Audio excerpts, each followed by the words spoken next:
And to be honest, towards the end of that 3 weeks, I noticed my tolerance and just everything it was right on track to destroy my life and put me right back where I was last time.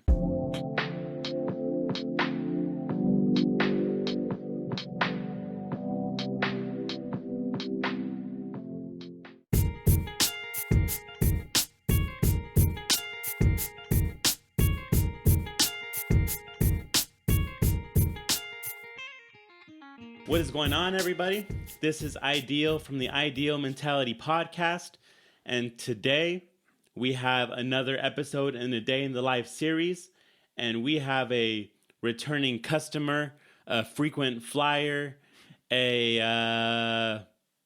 got my boy Ray, aka Test. I don't think you really go by. What's the ratio of people calling you your rap name versus your real name these days? A lot of people are still calling me Test. Like really? That know me back then? Yeah. Gotcha. And now, man, we got a new moniker, though. You know what I'm saying? How do you pronounce that word? Fennikusu. Yeah. Fennikusu. Yeah. Okay. Tell the people a little bit about what that means. Cool. So Fennikusu, it means phoenix in Japanese, right? Gotcha. And so there's the legend of the phoenix. You know, a bird destroys itself and rebirths itself. You know? Gotcha. So the meaning really basic is a lot of people sometimes don't want to hear about church, bro. You know, they've been hurt or whatever. It's a touchy subject, but people understand vibes, energy. Yeah. You know, so sometimes I don't want to just throw my beliefs on someone. It's not going to work. So Fennikusu, I could talk about, you know, I was living a certain way and now, you know, I've evolved and rebirthed myself. So, the motivation, the big one behind it is Nicky Jam. He's a reggaeton artist. He started off with Daddy Yankee. Gotcha. And then he just threw his life away, like literally broke, begging for stuff. He got his life together. And one of his albums was called The Phoenix. You know, in Spanish, it's Phoenix, you know. Gotcha. I lived in Japan for a little bit of time, so I took that in Fennikusu. It was just too cool, yeah. And we're all Fennikusu. I failed. If you've ever failed in life, you're Fennikusu. I'm Fennikusu. Like everybody is. I've never failed, bro. Yeah, I know you, man. I'm just playing. I've had my ups and downs in this life, and I mean, I was. I don't know. I think, at least for me personally, there's been always a mixture of ups and downs. I was thinking, like, well, whenever I first met you, like, where was I at? I mean, I think I was struggling internally, but kind of pushing myself forward externally. Yeah. And that's kind of been my story that I'm working through in therapy. I feel you, bro. But we're here for your story. All right. Well, you hear a little of my story. What's your Phoenix story? Like what?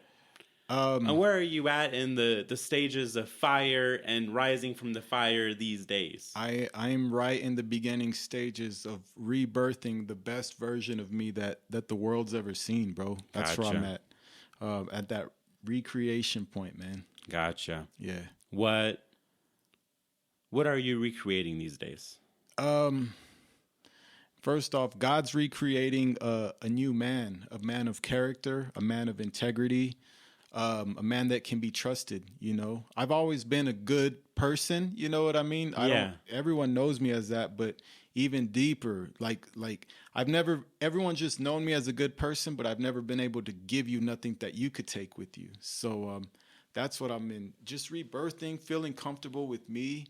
100% sobriety these days. Yeah. That's helped me to be more authentic, you know what I mean? Yeah, and last time we talked, you were in the trenches. Bad, is that bro. fair to say? That's not. Like that's the least. That's being polite. Yeah. That was a time that, I mean, it was COVID.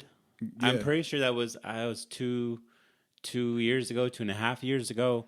Yeah. It was COVID, which is a difficult time for the world. Yeah. But I think I learned a lot from you how it was a difficult time for people who were struggling with addictions, struggling with those kinds of challenges. Yeah. And, you know, since then, I don't know, I know you see yourself like as in the early stages. Mm-hmm. I feel like you're a little bit higher from those flames, even in my perspective, just comparing, you know, not apples to oranges, Yeah. but somewhere along those lines. I feel you. What has your journey been like since then? Because you have a lot to share, and I've been keeping up with you, in between, obviously. But what are some takeaways for you from the past? From the last time I saw you, like we were talking about alcohol, and I was trying to fight it, but really I wasn't fighting it, man. I was losing that battle every day, And as of recently, I went almost a year and 2 months, completely 100 sober from alcohol. That's huge. And I noticed, man, that was a big difference. And I'm going to be honest with the people, man. I don't want to call it a relapse, but I did go back. I thought drinking may be an answer. And it was the most uncomfortable 3 weeks that I experienced. This is the first time publicly I'm going to tell people, yo, I didn't stick to the plan and it hurt me, So learning, man. Since then, I've just, when I talked to you last time, I was in the process of a divorce, man. So that was tearing me apart, you know? Yeah. So, I'm just a lot more comfortable in my own skin these days, bro. You talk about it wasn't in your plans with we discussed it, labeling it a lapse, right? Yeah, versus a relapse. Yeah. And I guess just kind of getting in my therapy bag a little bit. Yeah. Did that experience cause you to rethink, like, there might be these bumps in the road? Or how do you perceive setbacks every now and then moving forward? So if I had it to do all over again, if I was in those same shoes, I think low key I was looking for an excuse to drink. And I did it again for I've gone almost 2 years not drinking one time before, and the same reason I drank last time was the same reason I did this time. It was a heartbreak, it was a breakup, it was watching people close to me talk to someone that I was with, like just a whole bunch of hurts and pains, bro. It didn't have to go that way, It didn't have to be that way. Gotcha. So it seems like it's tough to see that it followed the same pattern for you. It did, bro. I put all my bags where it shouldn't have been. All my marbles here when I should have had more faith in myself and more faith in God. You know what I mean? That's really what I should have did. And a takeaway, I tried to tell myself, well, look, you're not like you used to be, because I used to just be down in something and be tore up. So I lied to myself, look, you've got it under control. Instead of a whole bottle, it's a few shots. But it was the same results. And to be honest, towards the end of that 3 weeks, I noticed my tolerance and just everything was right on track to destroy my life and put me right back where I was last time.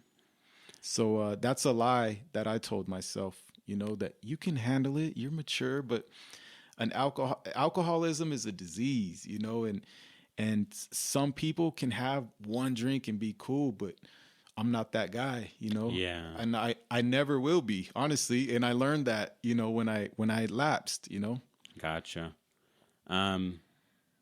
Yeah. I mean, I think in my own history, it's tough to draw the line on what is supposed to be tolerated with use and not using. Yeah. And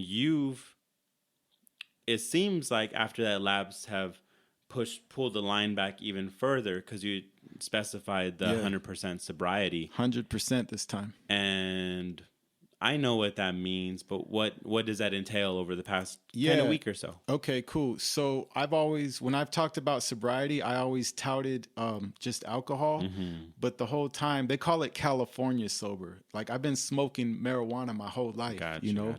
And so this time around, all vices are removed from my life. It's been about a week, and in that week, there was a lapse. I did make an excuse, and it's just not where it's at for me. The best Ramon for the world is a sober Ramon, and that's 100% no cannabis, no alcohol. And I don't have any judgment for anyone that does drink or anyone that does consume cannabis. Like, I love everybody. Just in my personal life, it's just not the best. You don't get the best version of me. What are you seeing shine through? What's that now? We had talked a little bit prior, but what are you seeing shine through as far as now that you're 100% sober? Number one, my focus, like, let's say with photography, I recently picked up photography. So I noticed that I'm more productive. I sit down on my computer. I used to, and again, this is no knock on anybody, but for me, I used to smoke, right? And think I was going to, be all productive. And sometimes I'd be crashing out, I've always heard people say like, oh, you're not motivated when you smoke, but I always thought I was motivated. But this past week, I just noticed my motivation is even more, I'm starting to dream again, There's like a cap on your motivation that you weren't seeing that I you were didn't hitting. know it. Yeah, everyone saw it but me.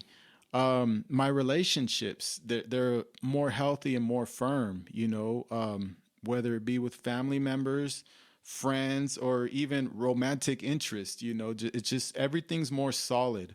And I can honestly look into someone in their eyes, and be like, I'm sober, In these days, sometimes that does matter to the person you're talking to, especially when there's children involved, Yeah, just being comfortable and expressing where you're at and with a certain degree of confidence and sincerity that eye contact comes with, at least in this Western culture, right? Like other cultures, it's not so. Yeah, it doesn't communicate the same thing, but in this one, like eye contact and what we're kind of doing right here, tone of voice, like I look, bro, I haven't smoked, and that I haven't smoked, But back in the day, I would tell people that, and my eyes would be red and glossy. But I just want to reiterate, to all of my people out there, there's absolutely no judgment, man, ever. People have different needs and journeys that they have to go through. In the end, God will do what he has to do in his own perfect timing, with every single person in their journey, it's the way it works. Yeah. Talk a little bit, because I'm not a religious type. I don't know if I can even consider myself a spiritual type. Yeah. And I guess what I tell myself, for whatever it's worth, is I'm a person who just believes in myself and like the good and the potential in other people. And I mean, that drives obviously my work as a therapist, but I try to inject it into friendships and relationships with people as well. Yeah. What do you pull out of a religion, church? I don't know if there's a specific label that fits best for how you are living your life in that area. Yeah. But what are the important principles you're getting from that are helping you connect? Yeah, these days? No doubt. So I'm a Christian, right? I go to Las Cruces First. They've got a Spanish church. They call it Las Cruces First Espanol. So what I'm gathering, man, is first off, my life was a mess, bro. I'm 42 years old, and I've made every decision on my own. And at the end of the day, I'm not proud of the results after 42 years. Every time I've given God an honest shot in my life, everything has gone right. And I'm not saying it's roses and butterflies, but life is a lot better for me. The Bible says that God uses the foolish things of this world to confound or confuse the wise. So sometimes when I'm being hard on myself, I just remember, like, because people be like, what, you're going to church now? Like, I've hurt people. And so that's a testament to, like, God really can move. I trust in God because when I didn't trust in myself, when other people didn't trust in me, I still felt like his love, his genuine love, So it's faith, faith in myself, faith in other people, being that I go to church, you know what I mean? The principles that we're taught, like, I'm a lot more loving, I'm a lot more, I'll put up with a little bit more, not all the time. We're supposed to be wise, but it just made me a better person, a better man. I want to be a man of character, of integrity. If I say I do this, I'm going to do it. And you don't necessarily need God to do it, but in my life, that's what makes the difference. I wouldn't be who I am if it wasn't for him. Gotcha. Yeah. And I really liked how you shared like the distribution of like responsibility in your life, like you talking about like taking it all on versus, you know, giving some Letting God have the wheel, basically, letting him yeah, drive a little bit. yeah. Yeah. Because it's a lot of I imagine it's a lot of pressure. I mean, life's full of a lot of Yeah, pressure, a most lot of def. expectations, and feeling the need to take it all on or feel like we're in charge of every aspect of Yeah. what's going on.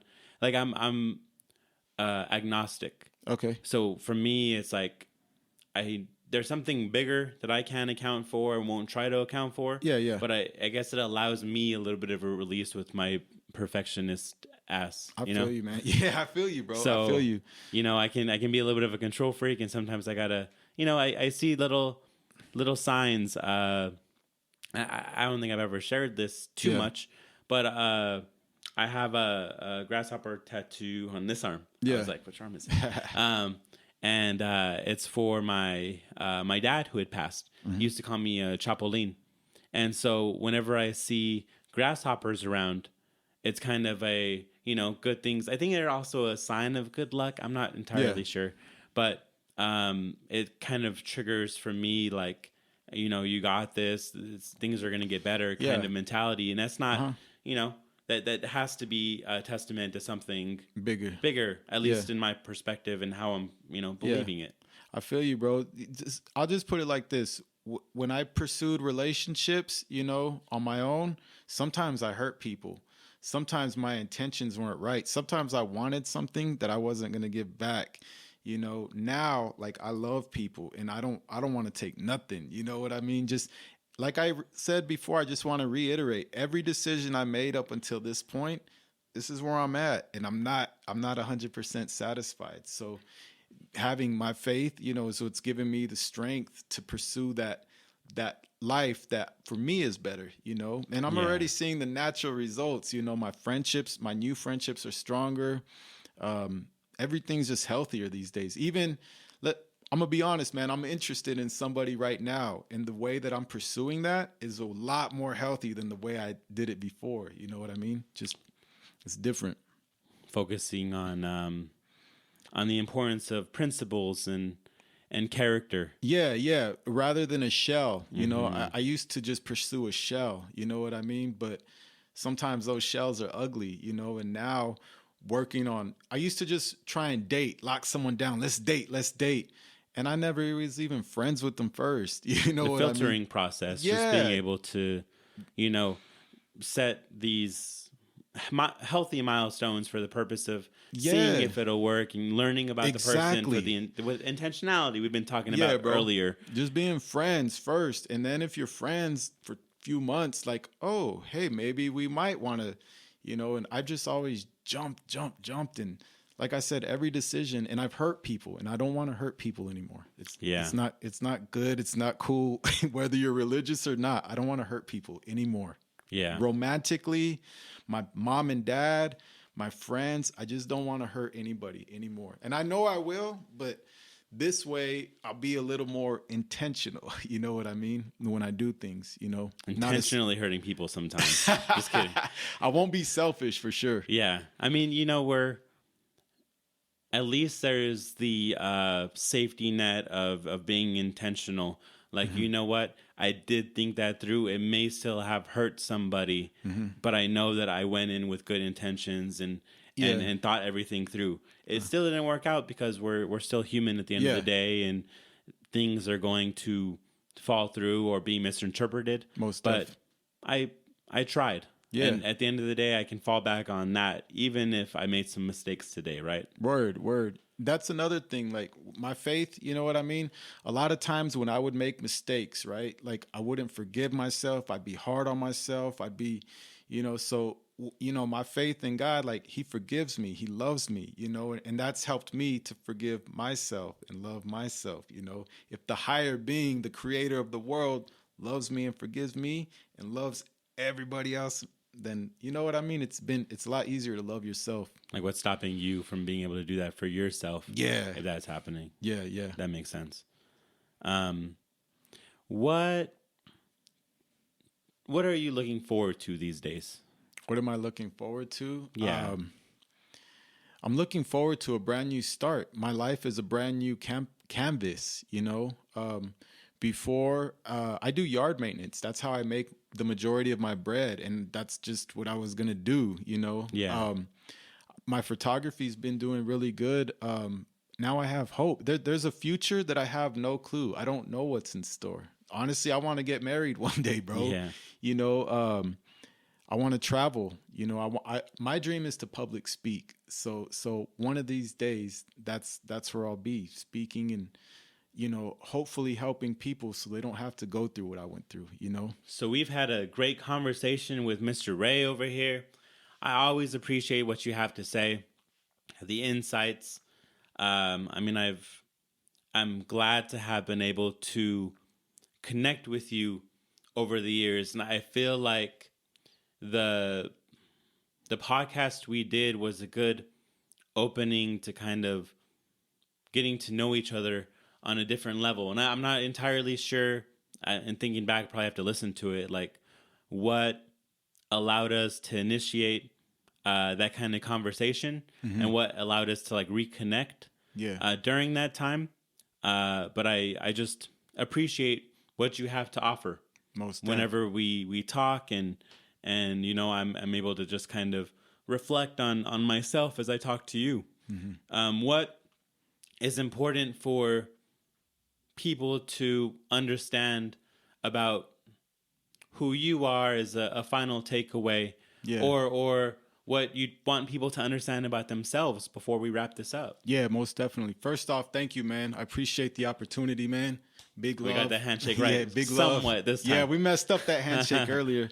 I know the interview, you know, this is our interview. Yeah. But if I can leave anybody with anything, I want to remind people it's really not about me. I know there's someone out there right now, you're hurting. You've made some poor choices. Maybe you're going through a divorce. Maybe you just got pulled over with the DWI last night. I want you to know that you're looking and you're talking to a man that's been through it, and maybe you're feeling suicidal. I've been suicidal. I want you to know that there's hope. You know what I mean? That's the final takeaway. Maybe you messed up the whole first half of your life. The second half is always the best, you know? I'm not the type of person to try and push religion down anyone's throat, but if you're open to it, I'd like to ask you, give God a shot, you know? If that fits, give God a shot, you know? And the most important thing is never give up. Never give up. You've never gone too far that you can't bounce back from, you know? The comeback stories are always the greatest. That's true. That's what they make movies out of. Yeah, man. So if anything, you're in a rut, you know, work on that comeback part of your movie. Yeah. And, you know, give success some space. Yeah. Even if you're not in that spot for it right now. Never stop dreaming. Never stop dreaming, you know, no matter what age you're at, you know. This ain't over until it's over, until your last breath. So believe in yourself, forgive yourself, love yourself. Love is the answer, and love is the key, baby. Well, that'll be it for the Ideal Mentality podcast, Day in the Life series with the homie Ray. And I appreciate y'all for listening and tuning in. Peace. Hey, bless up.